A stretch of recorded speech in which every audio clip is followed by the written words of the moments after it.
ஓம் அமிர்தேஸ்வரியை நமக நம சிவாயா. அருள்மொழிகள் பாகம் 4ல் இன்றைக்கி நம்ம என்ன பார்க்க போகிறோம் அப்படின்னா சாதனை, ஆத்ம சமர்ப்பணம், பக்தி. ஸோ சாதனை அப்படின்னா என்னது அப்படின்னா நம்ம டெய்லியுமே சாதனை பண்ணிட்டு தான் இருக்கோம் இல்லையா. என்ன பண்ணுறோம், காலையில் 5 to 6 மார்னிங் மெடிடேஷன் போகுது, சத்சங்கம், பஜனை, லலித சகஸ்ரநாம, பூஜை, புனஸ்காரங்கள், இறைவனோடு சேர்ந்து வேலை பண்ணுறது, இஷ்ட தெய்வத்தை நினச்சி தியானம் பண்ணுறது, அதாவது 4 பேர் சேர்ந்து அம்மாவை பற்றி பேசுறது, எல்லாமே என்னது சாதனை தான். இந்த சாதனை ஒரு நாள் 2 நாள் பண்ணக்கூடாது, 1 நிமிஷம் 2 நிமிஷம் பண்ணக்கூடாது. நம்ம நிறுத்தாமல் கண்டினியூஸாக நம்ம ரத்தம் எப்படி ஓடிக்கிட்டே இருக்குது நம்ம உடம்புல, ஸோ அதே மாதிரி நம்ம எதையுமே கண்டுக்காமல் நம்மளுக்கு சாதனைங்கிறது ஓடிக்கிட்டே இருக்கணும். நம்மளை அறியாமலே ஓடிக்கிட்டே இருக்கணும். வெளி உலகத்தை பார்த்தோம் அப்படின்னா நம்ம சாதனைகள் வராது. நமக்குள்ளே தேடிட்டு நம்ம 1 நிமிஷம் யோசிக்கணும், நம்ம பாடியில் ரத்தம் ஸ்டாப் ஆகிட்டு நம்மளால் இருக்க முடியுமா? இல்லை இல்லையா. ஸோ அதே மாதிரி தான் சாதனை அப்படிங்கிறதும் நமக்குள்ளே ஓடிக்கிட்டே இருக்கும். ஏதோ ஒரு சாதனை, நாம் இப்போ ஓடலாம், இறைவனை பற்றி பேசலாம், இறைவனை நினச்சிட்டே இருக்கலாம், எது வேணாலும் பண்ணலாம். ஸோ நமக்குள்ளே எல்லாமே மனசுக்குள்ளேருந்து பண்ணலாம், இல்லை சத்தம் போட்டு பஜனை பாடலாம், ஏதோ ஒன்று நமக்கு அறியாமலே நமக்குள்ளேயே ஓடிக்கிட்டே இருக்கணும். அதுதான் சாதனை. இது எப்படின்னா, ஒரு மாணவன் ஒரு நல்ல மதிப்பெண் பெறதுக்கு அவன் டெய்லியும் படிப்பான், அப்படி தானே. அதே மாதிரி தான் நம்ம இறைவனை உணரணும், இறைவனை பார்க்கணும் அப்படின்னா டெய்லியுமே தியானம், ஜபம், பூஜை, நல்ல செயல்கள் இந்த மாதிரிலாம் செஞ்சுட்டு இருந்தோம்னா கண்டிப்பாக அந்த சாதனைகள் மிகப்பெரிய நல்ல சாதனையாக மாறும். ஓகேவா.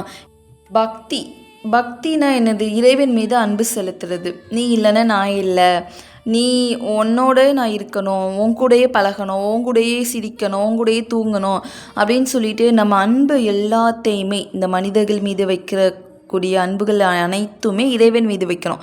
ஸோ அப்போ அந்த அன்பு நம்பிக்கையாக மாறும், நம்பிக்கை மரியாதையாக மாறும், மரியாதை பணிவாக மாறும். ஸோ இதெல்லாம் கலந்து தான் பக்தி.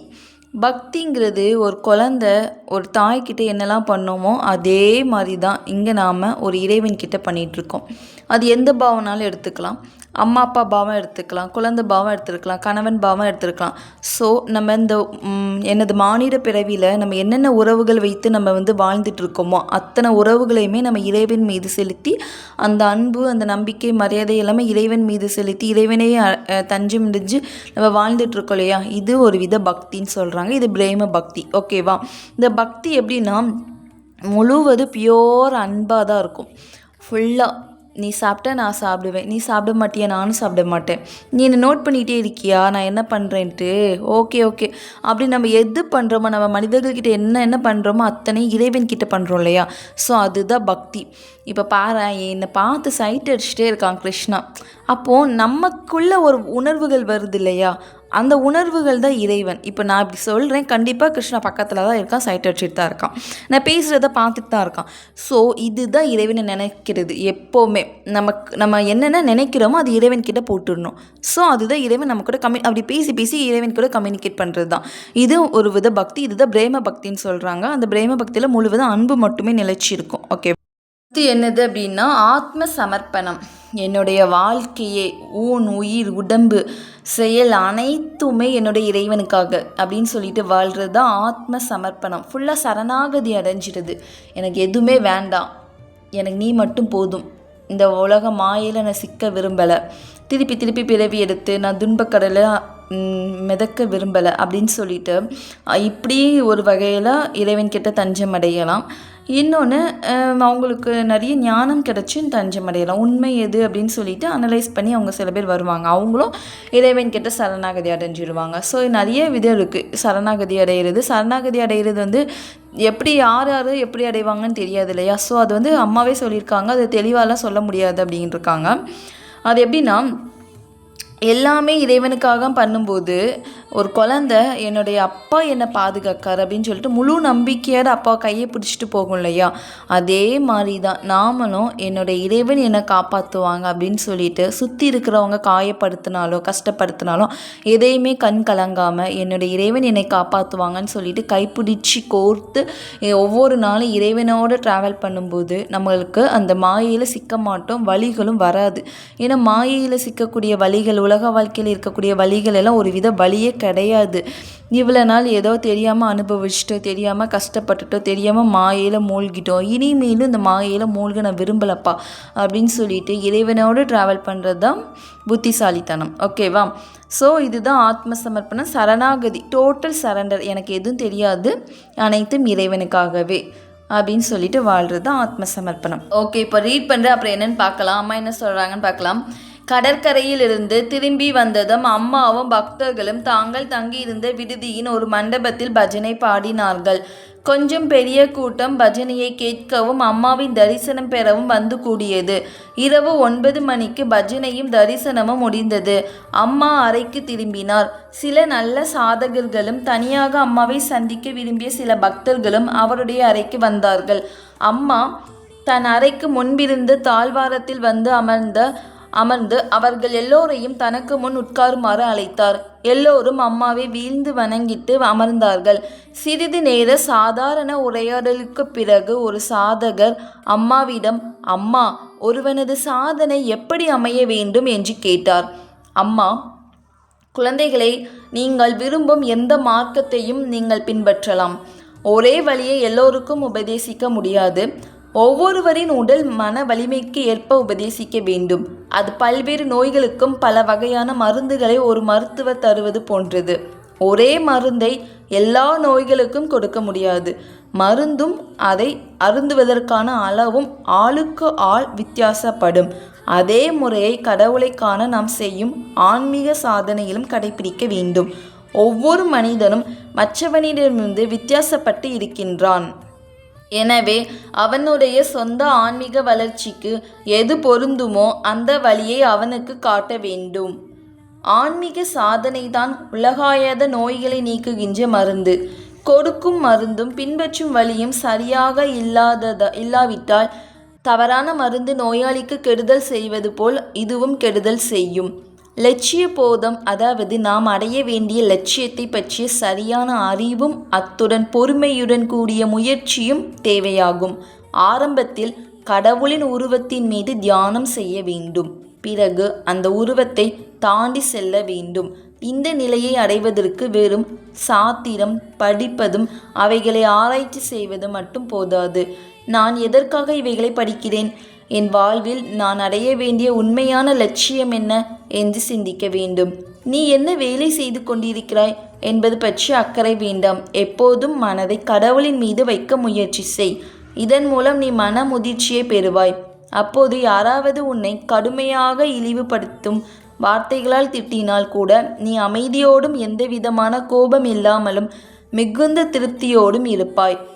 ஆன்மீக சாதனையில் எந்த மார்க்கத்தை பின்பற்றுவது என்பது ஒவ்வொருவரின் முற்பிறவிகளில் செய்து வந்த சாதனைகளையும் பெற்ற வாசனைகளையும் பொறுத்தது. நீங்கள் எந்த வழியை பின்பற்றினாலும் உங்கள் மனம் அதில் மகிழ்ச்சியோடு ஈடுபட வேண்டும். சாதனை செய்வதில் அன்புதான் மிகவும் முக்கியமானது. ஒவ்வொரு சாதனையை கடைபிடிக்கும் போதும் அதனிடம் மனதில் அன்பு பெருக வேண்டும். தியானம் செய்யும் போதும் தியானிடத்தில் அன்பு பெருக வேண்டும். பஜனை செய்யும் போதும் பஜனையில் அன்பு பெருக வேண்டும். ஒரு சத்குருவிடம் சென்று அவர் சொல்லும் வழியை கடைபிடிப்பது நல்ல முறையாகும். சாதனையை பொறுத்தவரை லட்சியத்தை அடையும் வரையில் காட்ட வேண்டிய கடைபிடிக்க வேண்டிய உற்சாகமே ஒருவர் நினைவில் கொள்ள வேண்டிய மிக முக்கியமான விஷயம். ஆரம்பத்தில் நாம் கொஞ்சம் கஷ்டப்பட்டு முயற்சி செய்ய வேண்டும். இடையிடையே நாம் மிகுந்த கவனத்துடன் சாதனையை பற்றி நினைவுபடுத்தி கொள்ள வேண்டும். லட்சியத்தையும் நினைத்தபடியே இருக்க வேண்டும். சாதனையை நிறுத்தாமல் தொடர்ந்து செய்ய வேண்டும். இந்த காலத்தில் நமக்குள் இருக்கும் கடவுளின் சக்தியை விட மாயையின் சக்தி அதிகமாக உள்ளது. அதாவது நல்ல சக்திகளை விட தீய சக்திகளின் ஆற்றல் அதிகமாக உள்ளது. இதன் விளைவாக சாதனையை தொடர்ந்து மேலும் மேலும் சிறப்பாக செய்ய முடியாமல் உற்சாகத்தை இழப்பதும் சாதனை செய்வதையே முழுமையாக விட்டுவிடுவதும் அல்லது அதன் அளவையும் உற்சாகத்தையும் குறைத்து கொண்டு விடுவதும் மிக சாதாரணமாக காணப்படுகின்றன.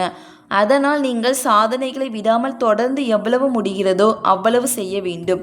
இறுதியில் இந்த சாதனை செய்வது மூச்சு விடுவது போல மிகவும் இயல்பாக தானாகவே நடைபெறும் ஒரு செயலாக ஆகிவிட வேண்டும். அதாவது ஒரு பக்தர் வந்து அம்மா கிட்ட கேட்குறாரு, அம்மா ஒருவனது சாதனை எப்படி அமைய வேண்டும் அப்படின்னு கேட்குறாரு. அதுக்கு அம்மா என்ன சொல்கிறாங்க அப்படின்னா, நீங்கள் எந்த மார்க்கத்தினாலும் நீங்கள் ஃபாலோ பண்ணிக்கலாம். அதாவது ஒவ்வொருத்தவங்களுக்கும் ஒவ்வொரு விதமான தியான முறைகள் இருக்கும். ஒவ்வொருத்தவங்க இந்த ஹடயோகம்லாம் பண்ணுவாங்க. அந்த குண்டலினி சக்தி எழுப்புறது, வசியோகம், அதுக்கப்புறம் சில பேருக்கு பிரேம பக்தி, அது மாதிரி நிறைய இருக்குது. கடவுளை அடையிறதுக்கு வழிமுறைகள் வந்து நிறையா இருக்குது. ஸோ அது வந்து ஒவ்வொருத்தவங்களுக்கும் வேறுபடும் அப்படிங்கிறாங்க. எல்லாத்துக்குமே ஒரே வித மார்க்கம் கிடையாது. ஏன்னா ஒவ்வொருத்தவங்களுடைய உடல் மனநிலைக்கு ஏற்பதை அது வந்து உபதேசிக்கணுமா. ஸோ எல்லாத்துக்குமே இப்போது டாக்டர்கிட்ட போகிறோம், கைவலிக்கு நான் போகிறேன் அப்படின்னா எனக்கு கைவலி மருந்து தான் தருவாங்க, கால்வலி மருந்து தரமாட்டாங்க. ஸோ அதுவுமே அளவுகள் மாறுபடும். இப்போ நான் போனேன்னா எனக்கு ஏற்ற அளவு தருவாங்க. இதே சின்ன குழந்தை போச்சு அப்படின்னா சின்ன குழந்தைக்குள்ளே அதுக்கேற்ற டோசேஜ் கொடுப்பாங்க இல்லையா. ஸோ எல்லாத்துக்குமே ஒரே கைவலி மருந்தே கொடுக்க மாட்டாங்க, இல்லை கால்வலி மருந்தே கொடுக்க மாட்டாங்க. ஸோ ஒருத்தர் வயிற்று வலிக்குன்னு போகிறான்னா அவனுக்கு ஏற்ற மருந்து தான் கொடுப்பாங்க, தலைவலிக்குன்னா அதுக்கேற்ற மருந்து தான் கொடுப்பாங்க. அதனுடைய டோசேஜும் மாறும், அளவுகள் மருந்துடைய அளவுகள் மாறும்னு சொல்கிறாங்க. அதே மாதிரி தான் மனிதர்கள் வந்து ஒவ்வொருத்தவங்களுக்கும் ஒவ்வொருத்தவங்க மாறுபடுறாங்க, ஆத்ம சாதனைகளை மாறுபடுறாங்க. அந்த ஆத்மா வந்து மாறுபடும் இல்லையா. ஸோ அதே மாதிரி ஆன்மீக வளர்ச்சிக்கு அவங்க வந்து ஒவ்வொருத்தவங்களுக்கும் ஒவ்வொரு நிலை தான் கொடுக்கணும். அதுவும் இவங்களுக்கு கொடுத்த நிலை அவங்களுக்கு வராது. நான் பிரேம பக்தி பண்ணுறேன்னா நீங்களும் பிரேம பக்தி தான் பண்ணணும்னு கிடையாது. உங்களுக்கு என்ன வருதோ அதுதான் நீங்கள் பண்ணணும். ஸோ நம்மளுக்கு தெரியலையா, அம்மா கிட்டே போய் கேட்கலாம், அம்மா எனக்கு என்ன பக்தி பண்ணுறேன்னே தெரியலம்மா, ஏதோ தியானம் பண்ணேன்னு சொல்கிறாங்க, அப்போ தான் இறைவன் அடைய முடியும்னு சொல்கிறாங்க, டெய்லியுமே அது பண்ணணுமா, அது எனக்கு பண்ண வேற தெரியலை, நீ தானே குரு, நான் உன்னே குருவாக ஏற்றுக்கிட்டேன், எனக்கு கொஞ்சம் சொல்லி கொடுக்குறியா, அது எப்படி செய்யணும் எனக்கு தெரியல. டேரெக்டாக போய் கேட்கலாம். இல்லை நம்மளுக்கு ஆட்டோமேட்டிக்காக பிரேம பக்தி வருது அப்படின்னா ஸோ நம்ம அதை வந்து கண்டினியூ பண்ணிக்கலாம். இன்னும் கொஞ்சம் அம்மா கிட்டே போய் எக்ஸ்ட்ரா பிச்சை கேட்டால் தான் நம்ம அதை கண்டினியூ பண்ண முடியும். அம்மா கொஞ்சம் பக்தி பிச்சை கூடம்மா, அந்த வரவே மாட்டேங்குது. ஏன்னா நம்ம இவ்வளோ நாள் மாயில் மூழ்கிட்டோம், ஃபுல்லாக அந்த இதுக்குள்ளே ஒரு காஃபியில் டிப் பண்ண ஒரு பிஸ்கட் மாதிரி ஊறி போயிருக்கோம். இப்போ அந்த பிஸ்கட் நார்மல் பிஸ்கட் ஆகிறதுக்கு கொஞ்சம் கொஞ்சம் சாதனைகள் பண்ண தான் நார்மலாக ஆகும் இல்லையா, வெளியில் கொண்டு வந்து. ஸோ அதே மாதிரி தான், அதாவது ஆரம்பத்தில் நம்ம கடவுளுடைய உருவத்தின் மீது தியானம் செய்யணும்னு சொல்கிறாங்க. நம்மளுடைய இஷ்ட தெய்வம் யாராக வேணால் இருக்கலாம், யார் கிருஷ்ணரோ முருகரோ விநாயகரோ யாருனாலும் இருக்கலாம். ஸோ அவங்களுடைய உருவத்தை நம்ம கண் முன்னாடி கொண்டு வந்து ஒரு 1/2 மணி நேரம் ப்ராக்டிஸ் பண்ணணும். நாளடைவில் இந்த இது வேண்டாம், அதுக்கடுத்த ஸ்டேஜுக்கு நம்ம அடுத்த நிலைக்கு போயிடலாம். நிறைய சாஸ்திரம் படிக்கிறது, அதுக்கப்புறம் அதை பற்றி தெரிஞ்சுக்கிறது, ஆராய்ச்சி பண்ணுறது, ஓகே நான் இதெல்லாம் படிக்கிறேன்னு எதுக்கு படிக்கிறேன் அப்படி கொஞ்சம் சிந்திக்கிறது, இந்த மாதிரி ஸ்டேஜுக்கெல்லாம் போய் அடுத்த மனதை கடவுள் மீது வைக்கிறதுக்கு முயற்சி செய்வோமா. எப்போவுமே இறை சிந்தனையில் இருக்கிறது, இறைவனுடைய வேலை பார்க்குறது, இறைவனுக்காகவே அர்ப்பணமாக வாழ்கிறது, ஒவ்வொரு நிமிஷம் கூட விடாமல். ஸோ இந்த மாதிரி அடுத்த ஸ்டேஜ் போக போக நம்மளுடைய மனம் வந்து முதிர்ச்சி பெறும் அப்படிங்கிறாங்க. அதனால் நம்மளை வந்து கடுமையாக இழிவுபடுத்திக்கக்கூடாது, தாழ்மைப்படுத்திக்கக்கூடாது. என்னால் வரமாட்டேங்குது, என்னடா ரொம்ப கோவப்படக்கூடாது. அதே மாதிரி இவ்வளோ நாள் ஆயிடுச்சு ஆன்மீக சாதனை பண்ணி ஒன்றும் வர மாட்டேங்குது அப்படின்னு சொல்லிட்டு கில்ட்டாக ஃபீல் பண்ணாமல் நம்ம ஒவ்வொரு நாளைக்கும் கொஞ்சம் கொஞ்சமாக முயற்சி பண்ணி அந்த நிலையை அடையலாம் அப்படிங்கிறாங்க. ஸோ அதே தான் ஆன்மீக சாதனையில் எந்த மார்க்கத்தை பின்பற்றுறது அப்படிங்கிறது ஒவ்வொருத்தவங்களுடைய முன்பிறவிகளை செஞ்ச சாதனைகளை வச்சு தான் இந்த பிறவியில் அந்த வாசனைகள் வந்து வரும் அப்படிங்கிறாங்க. அதனால் போன பிறவியில் நான் வந்து பிரேம பக்தி பண்ணியிருந்திருக்கலாம், ஸோ இந்த பிறவியில் எனக்கு அது கண்டினியூ ஆகுது அப்படின்னு நான் நினைக்கிறேன். அதே மாதிரி ஒவ்வொருத்தவங்களுக்கும் ஒவ்வொரு மாதிரி இருக்கும் இல்லையா. நம்ம என்ன விதைச்சிட்டு வந்தோமோ அதுதான் இன்றைக்கி அறுவடை பண்ணிகிட்ருக்கோம். ஸோ அதோட எண்ணங்கள் எல்லாம் அப்படியே இங்கேயும் கண்டினியூ ஆகுது. அதை நம்ம அப்படியே விட்டு போயிட்டோம், இவ்வளோ நாள் விட்டு போச்சு. ஸோ இனிமேல் அதை கண்டினியூ பண்ணணும் இல்லையா. அதுக்கு குருவுடைய கால்களை கெட்டியாக பிடிச்சிக்கணும். கெட்டியாக பிடிக்கல அப்படின்னா அவ்வளோதான், இந்த பிறவியும் வேஸ்ட்டு. ஸோ அதனால் குருவினுடைய கால்களை கெட்டியாக பிடிச்சிட்டு அந்த பக்தியை நாமளும் இன்னும் கண்டினியூ பண்ணணும். ஓகேவா. ஸோ அடுத்து நம்மளுடைய மனம் வந்து எதில் மகிழ்ச்சியாக இருக்குது அப்படின்னு நம்ம தெரிஞ்சுக்கணும். இறைவன் மீது முதல்ல மகிழ்ச்சியாக இருக்கிற மாதிரி நம்மளுடைய எண்ணங்களை கொண்டு வரணும். நம்மளுக்கு என்ன பிடிக்கும் முதல்ல அது இறைவனுக்கு பிடிக்கிற மாதிரி செய்யணும். அப்படி தான் கொஞ்சம் கொஞ்சமாக நம்ம அன்பு நம்பிக்கையில் இறைவன் மீது ஊட்ட முடியும். டக்குன்னு ஸ்டார்டிங்கே எனக்கு என்னடா அவங்கள இப்படி ஸ்டார்டிங்கில் பிரேம பக்தியில் மிஞ்சிட்டாங்க, எப்படா இப்படி பண்ணுறாங்க அப்படிங்கிற மாதிரி நம்ம ஃபீல் பண்ணாமல் நம்மளுடைய போன பிறவியில் உள்ள வாசனைகள் தான் இப்போ நமக்கு வந்திருக்கு. நம்ம முயற்சி பண்ணணும் அப்படின்னா அடுத்தவங்க மாதிரி வரலாம், இது இறைவனாகவே நம்ம மாறிடலாம் எளிதாக. அதுக்கு இடைவிடாத பயிற்சி வேணும். இந்த பயிற்சி அப்படிங்கிறது, சாதனை அப்படிங்கிறது முதல்ல நம்ம மனசில் அன்பு தான் அதிகமாகணும்னு சொல்கிறாங்க. இது தியானம் செய்ய செய்ய நம்மக்கிட்ட அன்பு ஆட்டோமேட்டிக்காக பெருகுமா. இது பஜனம் செய்யலாம், பஜனை பண்ணும்போது அன்பு அதிகரிக்கும். சத்குரு கிட்ட போய் பேசலாம், அவங்க சொன்ன வழிமுறைகளே, அவங்க சொன்ன உபதேசங்களே நம்ம கடைப்பிடித்து நம்ம வாழ்க்கையில் அப்ளை பண்ணலாம். அதாவது நம்ம ஒரு லட்சியத்தை அடையிற வரைக்கும் கண்டிப்பாக எஃபர்ட் டெய்லியுமே போடணும். அதுதான் ஆன்மீக சாதனை பண்ணுறதுன்னு சொல்கிறாங்க. இப்போ ஒரு பையன் 12th படிக்கிற பையன் எப்படி டெய்லியுமே படிப்பான்? அவனுடைய கோலே வந்து 12th ஒரு நல்ல மார்க் ஸ்கோர் பண்ணணும் தான். நம்மளுடைய கோல் என்னது? ஆத்ம அனுபூதியை அடையணும், இறைவனை நெருங்கணும், இறைவனை பார்க்கணும், இல்லையா? ஸோ நம்மளுடைய கோல் இது உயர்ந்த லட்சியமாக வச்சுட்டு அவங்கள அடையணும் அப்படிங்கிற வெறித்தனத்தில் டெய்லியுமே நம்மளுடைய டைம் வேஸ்ட் பண்ணாமல் இறை சிந்தனைக்கு நம்ம வந்து டைம் ஒதுக்கணும். இது ஒரு நல்ல ஆன்மீக சாதகனுக்குள்ள அழகுன்னு சொல்கிறாங்க.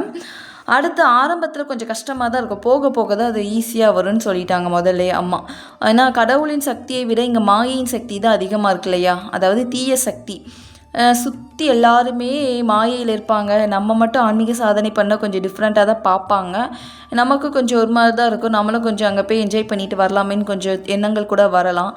நம்மளுடைய தாட்டு கண்ணா பின்னமாக அவங்களுக்குள்ளேயே போகும், சொந்த பந்தத்துக்குள்ளேயே மூழ்கும். ஸ்டாப், ஒரு நிமிஷம் நம்ம யோசிக்கணும். நம்ம ஆன்மீக சாதனை பண்ணிகிட்ருக்கோம், நம்மளுடைய எண்ணங்கள் அங்கே போகக்கூடாது. இங்கே பாரு, நான் வந்து அடுத்தவங்க மாதிரிலாம் இல்லை, நான் என்னோடய இறைவனுக்காக தான் இந்த பூமிக்கு வந்திருக்கேன். இறைவன் அடைங்கிற ஒரே நோக்கத்துக்காக தான் நான் என்னுடைய லட்சியத்துக்காக ஓடிட்டுருக்கேன். சும்மா தேவையில்லாமல் அடுத்தவங்கள பார்த்து என்னுடைய சிந்தனைகள் செயல்களை நான் மாற்ற விரும்பலைன்னு சொல்லிட்டு நமக்குள்ளே நாம் வந்து அலாரம் மாதிரி நம்ம சொல்லிக்கணும். அலாரம் மாதிரி கொஞ்சம் நம்மளுடைய எண்ணங்கள் தடுமாறும்போது நமக்குள்ளே நம்ம சொல்லிக்கணும். ஸோ இப்படி சொல்லிக்கிறதுனால நம்மளுடைய ஆன்மீக சாதனை வந்து படிப்படியாக உயரும் அப்படிங்கிறாங்க. ஏன்னா அது உயர்ந்து ஆட்டோமேட்டிக்காக நமக்கு வந்து மூச்சு விடுவது போல் அந்த சாதனை பண்ணாமல் இருக்க முடியாது. அந்த ஸ்டேஜுக்கு நம்மளை கொண்டு போய் விடும். அதுக்கு இடைவிடாது முயற்சி வேணும் ஆன்மீக சாதனை பண்ணுறதுக்குன்னு சொல்கிறாங்க. ஸோ அடுத்து ஒரு பக்தர் அம்மா கிட்ட ஒரு கொஸ்டின் கேட்குறாரு. ஒருவர் முழுமையாக சரணடைவது எவ்வாறு அப்படின்னு கேட்குறாரு. டோட்டலாக சரண்டர் ஆகுறது இறைவன் கிட்ட, இது எப்படின்னு அம்மா கிட்டே கேட்குறாங்க. அதுக்கு அம்மா என்ன பதில் சொல்கிறாங்கன்னு பார்க்கலாம் வாங்க. அம்மா, சரணாகதி என்பதை வார்த்தைகளால் சொல்லி விளக்க முடியாது. நீங்கள் சாதனை செய்து அன்பையும் நம்பிக்கையும் வளர்த்து கொண்டால் தானாகவே அது வரும். உண்மையில் தேவையானதெல்லாம் கடவுளிடமிருந்து எதையும் எதிர்பார்க்காத கள்ளங்கபடமற்ற தூய்மையான அன்பு ஒன்றுதான். மனம் எப்போதும் கடவுளுடன் ஒன்றிருக்க ஏங்க வேண்டும். அன்பை போலவே சரணடைவதையும் புத்தகத்திலிருந்தோ பல்கலைக்கழகத்திற்கோ செஞ்சோ கற்றுக்கொள்ள முடியாது. அன்பு வளரும் போது சரணடைவது தானாகவே வரும். சரியாக சொன்னால் இரண்டும் ஒரே நேரத்தில் ஒன்றாக இணைந்து வளர்கிறது. ஒருவரிடம் அதிகமாக அன்பு கொண்டால் அவரிடம் நீ அதிகமாக சரணடைவாய். உலக வாழ்க்கையில் ஒரு ஆணுக்கும் பெண்ணுக்கும் இடையில் ஏற்படும் சாதாரண காதலில் கூட இதை காணலாம். காதல் முழுமையாக வளர்ந்ததும் ஒருவர் மற்றவரிடம் தங்கள் ஆசைகளையும் விருப்பங்களையும் அர்ப்பணித்து விடுவார்கள்.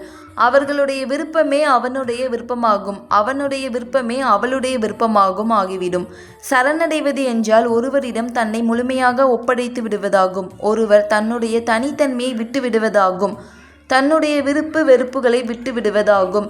ஒரு உயர்ந்த லட்சியத்தை அடைவதற்காக எல்லா ஆசைகளையும் முற்றிலும் விட்டு விடுவதாகும். சாதாரண காதலில் கூட காதலனும் காதலியும் அவர்களது சொந்த விருப்பு வெறுப்புகளை அன்பிற்காக துறந்து விடுகின்றனர். இந்த விருப்பு வெறுப்புகள் தான் அவர்களது தனித்தன்மையாகும். ஆன்மீகத்தில் சாதகர் மேலான பரம்பொருளுக்காக கடவுளுக்காக அவைகளை விட்டுவிடுகிறார். ஒருவர் எதையெல்லாம் தன்னுடைமை என்று கருதுகிறாரோ, எவையெல்லாம் அவருடைய விருப்பு வெறுப்புகளாக, அவையெல்லாம் அவருடைய அகங்காரத்தின் விளைவாக தோன்றுவன. அவைகளை வாசனைகள் அல்லது முற்பிறவிகளிலிருந்து நாம் சேர்த்து கொண்டு வந்துள்ள மன இயல்புகள் எனப்படுகின்றன.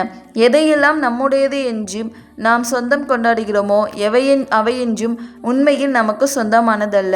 ஏனென்றால் அவைகளை கட்டுப்படுத்தும் சக்தி நமக்கு இல்லை. பெயர், புகழ், அதிகாரம், வீடு, மனைவி, கணவர், குழந்தைகள் எவையும் நம்முடன் நிலையாக இருக்கப் போவதில்லை. இப்போது அவை நம்முடன் இருக்கின்றன. அடுத்த வினாடி எங்கே இருக்கும் என்பது யாருக்கு தெரியும்? ஆனால் நாம் சேர்த்து வைத்து கொண்டிருக்கும் மன இயல்புகள், நான் என்னும் அகங்காரம் ஆகியவைகளின் நிலை இதுவல்ல.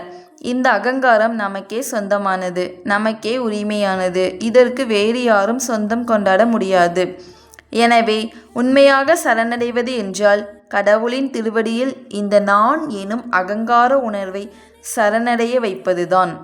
அதாவது அம்மா கிட்ட ஒரு பக்தர் கேட்குறாங்க, அம்மா சரணாகதி அடைவது எப்படிம்மா அப்படின்னு கேட்காங்க. அதுக்கு அம்மா சொல்கிறாங்க, இங்கே பாரு, சரணாகதி அடைகிறத வெறும் வார்த்தையாலலாம் விளக்க முடியாது. அது அவங்க சாதனை செய்கிறாங்க இல்லையா, அவங்களுடைய அன்பு நம்பிக்கையை பொறுத்து தான் அது சரணாகதி அடையும் நிலை வரும். அவங்க என்ன தன்மையில் அன்பை வளர்க்குறாங்க, நம்பிக்கை கொடுக்குறாங்க, அதுக்கேற்ற மாதிரி தான் சரணாகதி வரும் அப்படிங்கிறாங்க. உண்மையாக சொல்லணும் அப்படின்னா, ஒரு குழந்தை ஒரு தாய்கிட்டேருந்து எதையுமே எதிர்பார்க்காது இல்லையா, அந்த அன்பு மட்டும்தான் எதிர்பார்க்கும். ஸோ அதே மாதிரி நாமளும் கடவுள்கிட்டேருந்து அந்த அன்பு மட்டும்தான் எதிர்பார்க்கணுமா. அந்த மனம் எப்போதுமே கடவுளுடன் ஒன்றியே இருக்கணும் அப்படிங்கிறாங்க. ஒரு சின்ன குழந்தை எப்படி தாயின் அன்புக்காக அரவணைப்புக்காக ஏங்கி இருக்குமோ, அதே மாதிரி நாமளும் கடவுள்கிட்ட அன்பு அரவணைப்புக்காக ஏங்கி இருக்கணும். நம்ம சரணாகதி அடைஞ்சிடணும். ஒரு குழந்தைய எப்படி அம்மா அவங்க பேம்பர் பண்ணி நல்லா பார்த்துக்கிறாங்க, வளர்க்குறாங்க, ஸ்கூலுக்கு அனுப்புகிறாங்க, அடுத்து காலேஜ் படிக்கணும், அடுத்து வேலைக்கு போகணும், அப்புறம் கல்யாணம் பண்ணணும். ஸோ இப்படி ஒவ்வொரு ஸ்டேஜுக்கு என்னென்ன பண்ணணுமோ அது கரெக்டாக ப்ராப்பராக அவங்க அம்மா அப்பா பண்ணிடுவாங்க இல்லையா. அதே மாதிரி தான் இங்கே நம்ம இறைவன்கிட்ட சரணாகதி அடைஞ்சிட்டோம் அப்படின்னா, ஒவ்வொரு ஸ்டேஜுக்கும் நம்ம உலக வாழ்க்கையிலையும் சரி, நம்ம வீட்டில் உள்ளவங்களனாலும் சரி, நம்மளை பார்த்துக்கிட்டாலும் சரி, நம்ம குழந்தைங்கள பார்த்துக்கிட்டாலும் சரி, எல்லாத்தையுமே இறைவன் ஒவ்வொரு ஸ்டேஜுக்கும் அவங்களுக்கு என்ன தேவையோ அது கொடுத்து அடுத்தடுத்த ஸ்டேஜுக்கு உயர்த்திட்டே இருப்பாங்க. இதுக்கு நம்ம செலுத்த வேண்டியது ஒன்று தான் பக்தி, சரணாகதி. அதாவது சரணாகதி அடைஞ்சிடணும் இறைவன்கிட்ட. நீங்களே எல்லாம் பார்த்துக்கோங்க அப்படின்னு சொல்லிட்டு, நான் உங்கள் மேலே கான்சென்ட்ரேட் பண்ணுறேன், நீங்கள் எங்கள் லைஃப்பை பார்த்துக்கோங்கன்னு சொல்லிட்டோம் அப்படின்னா அது ஆட்டோமேட்டிக்காக நடக்க வேண்டியது தானாகவே நடக்கும். நம்ம அதுக்கு இதுக்குன்ட்டு டைம் ஸ்பெண்ட் பண்ண வேண்டாம், ஒரி பண்ணிக்க வேண்டாம். நம்ம ஸ்கூல் போகணுமே, காலேஜ் சேர்த்தணுமே குழந்தைங்கள, அடுத்து கல்யாணம் பண்ணணுமே, ஒரு டென்ஷன் வேண்டாம், ஒரு கவலை வேண்டாம். ஒரு தேர்ட் பர்சன் மாதிரி அந்த குழந்தைங்கள இறைவன்கிட்ட ஒப்படைச்சிட்டு இறைவனே பார்த்துப்பாங்கன்னு சொல்லிட்டு ஒரு வேடிக்கையாக இருந்து நம்ம இறைவன் மீது கவனத்தை செலுத்தணும் அப்படிங்கிறாங்க. இதுதான் சரணாகதி. ஓகேவா? இப்போ சரணாகதியிலே ஒவ்வொருத்தவங்களுக்கும் ஒவ்வொரு நிலை உண்டு. ஒவ்வொருத்தவங்க என்னால் இவ்வளோதான்ப்பா இடம் கொடுக்க முடியும் இறைவன்கிட்ட. ஸோ அப்போ இறைவனும் அவ்வளோதான் இறங்கி வருவாங்க. நீ இன்னும் கொஞ்சம் இறங்கி போயேன், இன்னும் கொஞ்சம் டீப்பாக இறங்கி வருவாங்க. நம்ம எவ்வளோக்குள்ள இடம் கொடுக்குறோமோ அவ்வளோக்குள்ள தான் இறைவனும் அந்த இடத்த ஃபில் பண்ணுவாங்க. ஸோ அப்போ இங்கே முழு சரணாகதி அடைஞ்சிட்டோம் அப்படின்னா அதுக்கு மனப்பக்குவம். இறைவனே என்ன நடந்தாலும் இறைவன் பார்த்துப்பாங்க, துன்பமாக இறைவன் பார்த்துப்பாங்க, இன்பமாக இறைவன் பார்த்துப்பாங்க. எனக்கு எது தேவையா இறைவன் கொடுத்தா வாங்கிக்கிறேன், இல்லைன்னா எனக்கு எதுவும் தேவையில்லை. ஸோ அந்த மாதிரி விருப்பு வெறுப்பு அப்படிங்கிற ஒரு நிலைக்கு தள்ளாமல் இறைவனே சரணாகதி அடைஞ்சு வாழ்ந்தோம் அப்படின்னா நம்ம இந்த மாயையில் சிக்காமல் இறைவன் நமக்கு என்ன தேவையோ அது கொடுப்பாங்கன்னு சொல்லிட்டு அம்மா சொல்கிறாங்க. அதாவது இப்போது உலக வாழ்க்கையில் ஒரு கணவன் மனைவி வாழ்கிறாங்க, லவ் பண்ணி கல்யாணம் பண்ணிக்கிறாங்க. கல்யாணம் பண்ணிக்கிட்டு அவங்களுடைய மனைவியினுடைய விருப்பமே கணவனுடைய விருப்பமாக இருக்கும், கணவனுடைய விருப்பமே மனைவியோட விருப்பமாக இருக்கும். விட்டு கொடுத்து வாழ்கிறாங்க. அவங்களுடைய அன்பு அங்கே சரணாகதி. உனக்கு என்ன பிடிக்குமோ அதை நான் செஞ்சுக்கிறேன், எனக்கு என்ன பிடிக்குமோ அதை நீ செஞ்சுக்கோ அப்படிங்கிறத இவங்க அவங்களுக்காக விட்டு கொடுப்பாங்க, அவங்க இவங்களுக்காக விட்டு கொடுப்பாங்க. அவங்களுக்குன்னு விருப்பு வெறுப்பு எதுவுமே இருக்காது. என்னுடைய லட்சியம் இதுதான், என்னுடைய ஆசை இதுதான் அப்படின்னு சொல்லிட்டு அவங்களுடைய ஆசைகளாக இருந்தாலுமே அந்த கணவனுக்காக அவங்க விட்டு கொடுத்துருவாங்க. ஸோ இது உனக்கு பிடிக்கும்ல, இது நீ எடுத்துக்கோ அப்படிங்கிற மாதிரி தன்னுடைய ஆசையை அங்கே துறந்துடுறாங்க. அப்போ இங்கே அன்பு தான் ஜெயிக்குது இல்லையா. ஸோ இதே அன்பை நம்ம இங்கே எங்கே தூக்கி போடணும்னா இறைவன் மீது போடணும்.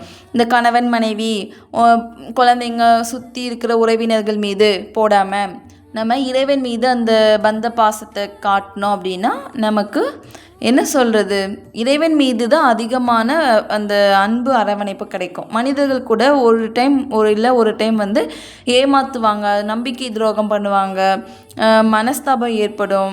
ஸோ இது இறைவன்கிட்ட ஏற்படாது. இறைவன்கிட்ட நம்ம ஒரு அடி எடுத்து வச்சோம் அப்படின்னா இறைவன் நம்மளை நோக்கி அப்படி அன்பு மழையை பொழிவாங்க. ஸோ நம்ம லைட்டாக கொஞ்சம் அன்பு காட்டினாவே போதும், நம்மளை நோக்கி அதிகமாக அன்பு காட்டிகிட்டே இருப்பாங்க. அப்போது இறைவன் மீது மட்டும்தான் இங்கே அன்பு காட்டணும், தேவையில்லாமல் உலக வாழ்க்கையில் இருக்கிறவங்க மீது அன்பு காட்ட வேண்டாம் அப்படின்னு சொல்கிறாங்க. இப்போது சரணாகதியுமே இப்போ இன்றைக்கி நம்ம சொந்தம் கொண்டாடுறோம் இல்லையா, இது என் பிள்ளை எனக்கு மட்டும்தான் சொந்தம், என்னுடைய அம்மா அப்பா எனக்கு மட்டும்தான் சொந்தம், என்னோட கணவர் இவங்க எனக்கு மட்டும்தான். ஸோ இந்த மாதிரி உறவுகளை வச்சு எனக்கு மட்டும்தான் என்னோடதுங்கிறது சொல்லிக்கிறது இங்கே எதுவுமே நம்மளோடது கிடையவே கிடையாது. எல்லாமே இறைவனுடையது. என்னுடைய குழந்தையா அது இறைவனுடையது. இது என்னோட வீடு கிடையாது. இது ஆக்சுவலாக இது ஒரு வீடு. இங்கே நம்ம வர மூஞ்சிலே காசு எடுத்துகிட்டு வந்தோமா, இல்லை அமௌண்ட்டு போன பிறகு நம்ம சேர்த்து வச்சது வர பறக்க மூஞ்சிலே கையில் ஒரு கட்டுக்கிட்ட அமௌண்ட் எடுத்துகிட்டு வந்தோமா, எதுவுமே இல்லையே. அப்படி இருக்கும்போது இந்த வீடும் இறைவனோடது தான். இங்கே எதுவுமே என்னோடது கிடையாதுப்பா. இங்கே என்னது என்னோடதுன்னு அப்படின்னா இறைவன் மட்டும்தான். நானே கிடையாது. நான் அப்படிங்கிறத யூஸ் பண்ணாமல் என்னுடைய இறைவன் அது என் இறைவன் பண்ணான். என்னுடைய இறைவனோடது இந்த வீடு. இது இது என்னோட குழந்தை இல்லை, இறைவனுடைய குழந்தை எனக்கு வளர்க்க கொடுத்துருக்காங்க. இது என் கணவர் இல்லை, என் இறைவனுடைய பிள்ளையை எனக்கு கணவராக கொடுத்துருக்காங்க.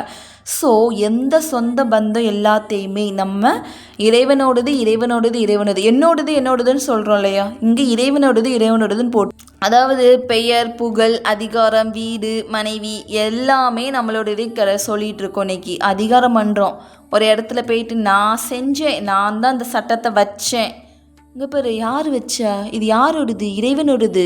இங்கே உன்னோட நியாயத்தை நிரூபிக்காத, ஓகேவா? இங்கே நீ நியாயம் பண்ண வரலை. இறைவன் புகழை பரப்பணும், இறைவனை நினைத்து வாழணும், ஓகேவா? அது இல்லாமல் என்னோடது அதிகாரம் பண்ணக்கூடாது. இங்கே அதிகாரத்துக்கு இடமே கிடையாது. இப்போது ஒருத்தவங்க வீட்டுக்கு போயிட்டு நீங்கள் அதிகாரம் பண்ணுவீங்களா? சொல்லுங்கள். ஒருத்தவங்க வீட்டுக்கு போகிறீங்க, சொந்தக்காரங்களோ இல்லை தெரியாதவங்க வீட்டுக்கு போகிறீங்க. அவங்க வீட்டுக்கு போயிட்டு இங்கே பாரு, எனக்கு ஒரு தட்டு நிறைய பிரியாணி கொண்டு வா, எனக்கு இதெல்லாம் செட் ஆகாது, காஃபிலாம் வேண்டாம், எனக்கு டீ போட்டு எடுத்துகிட்டு வா, இங்கே பாரு என்ன இப்படி தர, நல்ல ஒரு ஸ்நாக்ஸாக எடுத்துகிட்டு வா, இப்படியா சொல்வீங்க? இல்லைல்ல. ஸோ அதே மாதிரி தான் அடங்கி போகணும். இந்த வீட்டுக்கு இறைவனுடைய வீடு, இந்த உலகமே இறைவனுடைய வீடு. ஸோ இங்கே நம்ம நிறைய கற்றுக்கிறதுக்கு தான் வந்திருக்கோம். இங்கே நம்ம அதிகாரம் பண்ணுறதுக்கு, ஆர்கியூமெண்ட் பண்ணுறதுக்கு, விவாதம் பண்ணுறதுக்கு வரலை. அப்போது நம்ம இப்போ வாழ்கிற வீட்டிலனாலுமே நம்ம சுற்றி இருக்கிறவங்கக்கிட்டே நம்ம அதிகாரம் பண்ணணும்னு அவசியமே கிடையாது. அதுவும் இறைவன் தான் நம்ம மற்றவங்க குழந்தை ரூபத்தில் வந்திருக்காங்க, கணவர் ரூபத்தில் வந்திருக்காங்க. அப்போ அவங்கள நம்ம எப்படி ட்ரீட் பண்ணணும் அப்படின்னா இறைவனாகவே ட்ரீட் பண்ணணும். திட்டுறியா, சரிப்பா திட்டுப்பா, எனக்கு அதுக்கு இன்ட்ரெஸ்ட் இல்லை, நான் ஆன்மீகத்தை நோக்கி போயிட்டுருக்கேன், இன்னும் உனக்கு புரிய வேண்டிய காலம் வரும், ஓகேவா? ஸோ நீ ஆன்மீகத்தில் தான் இருக்கிய, கொஞ்சம் புரிகிற மாதிரி நம்ம எக்ஸ்பிளைன் பண்ணலாம். எங்கள் பாரு இப்படிலாம் பண்ணக்கூடாதுப்பா, தப்பு, இறைவனை மட்டுமே நினச்சிக்கோ, கோபம் வந்தால் நீ தனியாக போயிடு, நானும் தனியாக போயிடுறேன் அப்படின்னு சொல்லிட்டு வீட்டில் இருக்கிறவங்ககிட்டே நம்ம கொஞ்சம் பேசி புரிய வச்சுக்கலாம். இப்படியே பேசிகிட்டே இருக்கும்போது அதுலேருந்து ஒரு கொஸ்டின் கேட்குறாரு ஒரு பக்தர் அம்மா கிட்ட.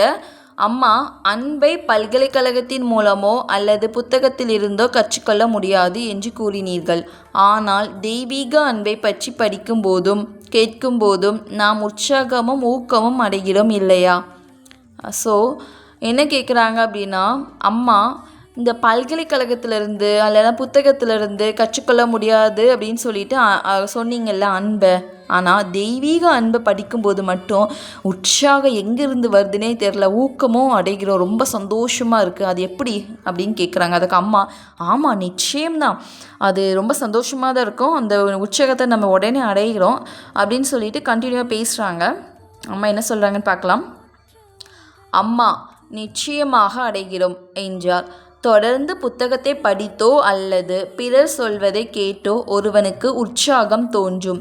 ஆனால் அப்படிப்பட்டவர்களை யாராவது ஒருவர் கோபத்தினாலோ விருப்பமில்லாததை சொல்லிவிட்டாலோ உடனே அந்த அன்பு மறைந்துவிடும். நீங்கள் கொஞ்சம் கூர்ந்து கவனித்தால் இதை அறிந்து கொள்ளலாம். உங்களால் அந்த அன்பின் ஆழத்தை உணர முடிகிறதா? உற்சாகம் மகிழ்ச்சியும் எப்போதும் நிலையாக இருக்கின்றதா? அப்படி இருக்குமேயானால் நீங்கள் சொல்வது சரியானது. ஆனால் பெரும்பாலானவர்கள் விஷயத்தில் இப்படி நடப்பதில்லை. ஜனங்கள் படிக்கிறார்கள், கொஞ்சம் உற்சாகமும் ஊக்கமும் பெறுகிறார்கள், ஆனால் அவைகளை மறந்து விடுகிறார்கள். பக்தியை பற்றி படிப்பதும் கேட்பதும் முக்கியமல்ல என்று அம்மா சொல்லவில்லை. படிப்பது என்பது அன்பை பற்றி அறிவுபூர்வமாக தெரிந்து கொள்வது மட்டுமே ஆகும் என்று சொல்கிறேன். ஆனால் அன்பு அறிவை சார்ந்தது அல்ல, அன்பு இதயத்தில் இருக்கிறது. அன்பு அறிவு, தர்க்கம் இவற்றை சார்ந்தது அல்ல, அது நம்பிக்கையை சார்ந்தது. அன்புதான் மதம், தர்க்கமும் அறிவும் அறிவியலாகும். அன்பு இணைக்கிறது, ஒன்று சேர்க்கிறது. அறிவு, தர்க்கம் வெட்டுகின்றன, பிரிக்கின்றன. அன்பு ஒருமை உணர்வு, அறிவு வேற்றுமை உணர்வு. அன்பு ஆழமானது, அறிவு மேலோட்டமானது. அறிவை கற்றுக் கொடுக்க முடியும், ஏனென்றால் அது புத்தியை ஆதாரமாக கொண்டது. ஆனால் அன்பை கற்றுக் கொடுக்க முடியாது, அது இதயத்தின் மொழி. இந்த இதயத்தின் மொழியை சொற்களால் உணர்த்த முடியாது, அது தானாகவே பொங்கி பாய்ந்து வரும். அறிவை வார்த்தைகள் மூலம் ஏதாவது ஒரு வழியில் விளக்கிவிட முடியும், ஆனால் இதயத்து உணர்வுகளை வார்த்தைகளில் அடக்க முடியாது. ஒரு காதலினிடம் உங்கள் காதலியை நீங்கள் எந்த அளவுக்கு காதலிக்கிறீர்கள் என்று கேட்டு பாருங்கள். நான் அவளை மிக அதிகமாக காதலிக்கிறேன் என்பான். அல்லது அவளை என் இதயம் ஆத்மா அனைத்தாலும் காதலிக்கிறேன் என்பான். இந்த பதிலிலிருந்து என்ன உணர்வை நீ பெற முடியும்? ஒன்றும் பெற முடியாது. அன்பை நம்ம எங்கேருந்து கற்றுக்க முடியாது, அதை கொடுக்க தான் முடியும். எப்படின்னா, நம்ம ஒரு பல்கலைக்கழகத்துக்கோ இல்லை கல்லூரிக்கோ போய் இல்லை ஒரு புத்தகத்துலேருந்தோ நம்ம கற்றுக்கக்கூடிய விஷயம் கிடையாது அன்பு. ஆனால் தெய்வீக அன்பை படிக்கும்போது நமக்குள்ளே ஒரு உற்சாகம், ஒரு ஆனந்தம் வரும் இல்லையா? கரெக்டு தானே? இப்போ அம்மா பற்றி தெரிஞ்சுக்கணும் அப்படின்னா நிறைய இன்ட்ரெஸ்டிங்காக இருக்கும். அம்மா எப்படி வாழ்ந்தாங்க, அம்மா எங்கெல்லாம் போய் தியானம் பண்ணாங்க, எந்த ஊருக்கெலாம் போனாங்க, எப்படி பக்தர்கள்கிட்ட பேசினாங்க, அவங்களுடைய லீலைகள்லாம் எப்படி பண்ணாங்க. ஸோ அம்மாவை பற்றி தெரிஞ்சுக்கணும் அப்படின்னா நமக்குள்ளே ஒரு உற்சாகம், ஒரு ஆனந்தம், ஒரு என்ன சொல்லன்னு தெரியாது, அவ்வளோ ஒரு நல்ல ஒரு வைப்பாக இருக்கும். இது நம்ம அன்பை பற்றி வேறு யார்கிட்டே இருந்து உலக வாழ்க்கையில் உள்ள மக்கள்கிட்டையோ இல்லை ஒரு சாதாரண ஒரு புத்தகத்துலேருந்தோ நம்ம படித்து நமக்குள்ள இது புரிய வைக்கிற ஒரு விஷயமே கிடையாது அன்பு. ஆனால் அது தெய்வீக அன்பு தெய்வீக நூல்கள் புரிஞ்சிக்கலாம். அது எப்படின்னா, நம்ம ஒரு அன்பை எதையுமே எதிர்பார்க்காம கொடுக்குறோம் இல்லையா அடுத்தவங்க கிட்ட, அது நமக்கு பிடிச்சவங்க கிட்ட அப்படி கொடுப்போம். இது நமக்கு பிடிக்காதவங்க கிட்டேயும் நம்ம அப்படி கொடுக்கணும்னு சொல்கிறாங்க. ஓகேவா? அது எப்படின்னா, தெய்வீக அன்புனா எந்த ஒரு எதிர்பார்ப்புமே இல்லாமல் எல்லார்கிட்டையுமே சமமாக அன்பு செலுத்துறது தான் தெய்வீக அன்பு. அது எந்தவித நன்மையும் எதிர்பார்க்காது, விருப்பு வெறுப்புலாம் எதையுமே எதிர்பார்க்காது. அன்புக்கு என்ன தெரியும்? கொடுக்க தான் தெரியும். ஓகேவா? அதுதான் அம்மா சொல்கிறாங்க, அன்புங்கிறது ஆழம், இதயபூர்வமானது, அறிவுங்கிறது மேலோட்டமானது, புத்தியை சார்ந்தது. ஸோ இங்கே எது வின்னாகும் அப்படின்னா அன்பு தான் வின்னாகும். இதயத்துலேருந்து வரக்கூடிய உணர்வுகள் தான் இங்கே ஒரு நல்ல நிலையை கொண்டு போய் சேர்க்கும் அப்படிங்கிறாங்க. இப்போ நார்மலான ஒரு உலக வாழ்க்கையில் வாழக்கூடிய மக்கள்கிட்ட போய் நீங்கள் உங்கள் காதலியை எவ்வளோக்குள்ளே காதலிக்கிறீங்க அப்படின்னு சொல்லி கேட்டோம் அப்படின்னா அவர் என்ன சொல்வார்? அந்த காதலன், நான் அவளை ரொம்ப இதயபூர்வமாக காதலிக்கிறேன், ரொம்ப ஆத்மார்த்தமாக காதலிக்கிறேன் அப்படின்னு சொல்லுவாங்க. ஸோ இந்த பதிலிருந்து நம்மளுக்கு என்ன ஒரு உணர்வை பெற முடியுமா? அதே தான் அந்த காதலிக்கிட்டேயும் கேட்டால், நீங்கள் உங்கள் கணவரை எப்படி லவ் பண்ணுறீங்க, எப்படி உணர்றீங்க அப்படின்னு கேட்டால், நான் ரொம்ப உடல் உயிர் ஆன்மா அனைத்தும் அவரே நினச்சி வாழ்கிறேன் அப்படின்னு சொன்னால் அதை நம்மளால் உணர முடியாது. ஓகேவா? அதாவது உணர்வை நம்ம நம்மளே உணர்ந்தால் தான் உண்டு இல்லையா? ஸோ அதை நம்ம அடுத்தவங்க கிட்ட வாங்கிக்க முடியாது. இது இதயபூர்வமான விஷயங்கள் தெய்வீக அன்புங்கிறது. ஆனால் அது உலக வாழ்க்கையில் அவங்க வாழ்ந்துட்டுருக்காங்க, அதையுமே எக்ஸ்பிளைன் பண்ண முடியாது, அதை உணர தான் முடியும். பட் அது ராங், தப்பு. ஓகேவா?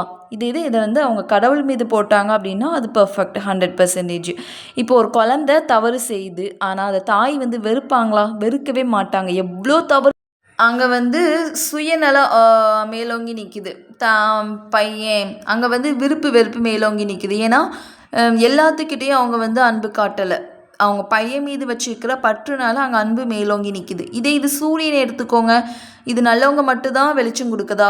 கெட்டவங்களுக்கெல்லாம் வெளிச்சம் கொடுக்கலையா? இல்லை, எல்லாத்துக்குமே சமமான ஒளியில் தான் இருக்குது. ஸோ அதனால் யாருமே பாகுபடுத்தி பார்க்காதீங்க, வேறுபடுத்தி பார்க்காதீங்க. எல்லாமே நாம தான், எல்லாருமே இறைவன் தான். ஸோ நம்ம இறைவனுக்கு எவ்வளோ இம்பார்ட்டன்ட் கொடுக்குறோமோ அதே மாதிரி நம்மளுக்கு பிடிச்சவங்களுக்கும் பிடிக்காதவங்களுக்கும் சமமான இம்பார்ட்டன்ட் கொடுத்து அவங்கள நேசிக்கணும், சம அன்பு கொடுக்கணும்னு சொல்கிறாங்க. எதிர்பார்ப்பே வேண்டாம். பிறரிடம் எதையும் எதிர்பார்க்காதீங்க. அன்பை நீங்கள் கொடுத்துட்டே இருங்க. இறைவனுக்கு கொடுக்குறத நினச்சி கொடுங்க. உங்களுக்கு பிடிக்காதவங்களனாலும் பரவாயில்ல, உங்களுக்கு பிடிச்சவங்க மாதிரி நீங்கள் நடந்துக்கோங்க. ஏன்னா உள்ளே இருக்கிறது யார்? இறைவன். அதுவும் ஒரு ஆத்மா தானே. அந்த ஆத்மா யார்? இறைவன் தானே. ஸோ அவங்க செய்கிற செயல்கள் வேணால் தப்பாக இருந்துக்கலாம், 100% எல்லாராலையும் நிரூபிக்கக்கூடிய தவறு தான் நினச்சிக்கோங்களேன். ஸோ நம்ம காட்ட வேண்டியது அங்கே இருக்கிற இறைவனை மட்டும்தான் பார்க்கணும், நல்லதை மட்டும்தான் பார்த்து அவங்களுக்கு அன்பை கொடுக்கணும் அப்படிங்கிறாங்க. சுயநலம் அங்கே மேலோங்கி நிற்கக்கூடாது, எல்லாருக்கிட்டையும் சமமாக அன்பு காட்டணும். பிறருடைய நன்மையை மட்டும் விரும்பு, பிறருடைய நன்மையை மட்டும் நீ விரும்பு, கெட்டதை பார்க்காத. இறைவனுடைய அன்பை போலவே தூய்மையான அன்பு நீ செலுத்திக்கிட்டே இரு அப்படின்னு சொல்கிறாங்க. அதனால் என்ன கிடைக்கும் அப்படின்ட்டு நினைக்காம எல்லாத்துக்கிட்டையும் இறைவனாக கருதி அன்பு செய்கிறது தான் தெய்வீக அன்பு அப்படிங்கிறாங்க. அப்போ தெய்வீக அன்பு அப்படிங்கிறது நம்ம ஒரு புத்தகத்துலேருந்து படித்து பார்த்து, இப்போ அம்மா பற்றி தெரிஞ்சுக்கிட்டு அம்மாவுடைய கருணையை பார்த்தாவே நமக்கு கண்ணிலேருந்து கண்ணீராக வரும். அம்மா பார்த்தாவே கண்ணிலேருந்து கண்ணீர் வந்துடும். ஸோ இதெல்லாம் தெய்வீக அன்பு. ஆனால் நார்மலாக உலக வாழ்க்கையில் இருக்கிற அன்பை நம்மளால் ரிசீவ் பண்ண முடியாது. இறைவன்கிட்ட இருக்கிற வரக்கூடிய அன்பை நம்மளால் ரிசீவ் பண்ண முடியும். ஸோ நாமளும் இறைவனை மாதிரி பிறருக்கு நன்மை செய்யக்கூடிய அன்பை செலுத்திட்டே இருக்கணுன்ட்டு அம்மா சொல்கிறாங்க. ஸோ அடுத்து இன்னொரு பக்தர் அம்மா கிட்ட, அம்மா அன்பை வளர்ப்பது எப்படின்னு ஒரு கேள்வி கேட்குறாங்க. இது அடுத்த வீடியோவில் பார்க்கலாம், நெக்ஸ்ட் வீடியோ. ஸோ இதோடு இந்த வீடியோ முடிச்சுக்கலாமா? அப்போ இன்றைக்கி என்ன பார்த்தோம் அப்படின்னா, சாதனை பண்ணுறது, ஆத்ம சமர்ப்பண பக்தி. ஸோ பக்திங்கிறது இடைவிடாது பக்தி செலுத்திட்டு இறைவனை நினச்சிட்டு இருக்கிறது, ஆத்மார்த்தமாக தியானம் பண்ணுறது, ஆத்ம சாதனை, சமர்ப்பண உணர்வு, பக்தி, அப்புறம் சாதனை எல்லாமே ஒன்று தான் இல்லையா? பக்தியிலே அடங்கிடும் எல்லாமே. ஸோ அதை பற்றி பார்த்தோம். நாளைக்கு அன்பை வளர்க்கிறது எப்படின்னு பார்க்கலாம். இன்றைக்கி இதோடு முடிச்சுக்கலாம். ஓம் அமிர்தேஸ்வரியே நமக நம சிவாயா.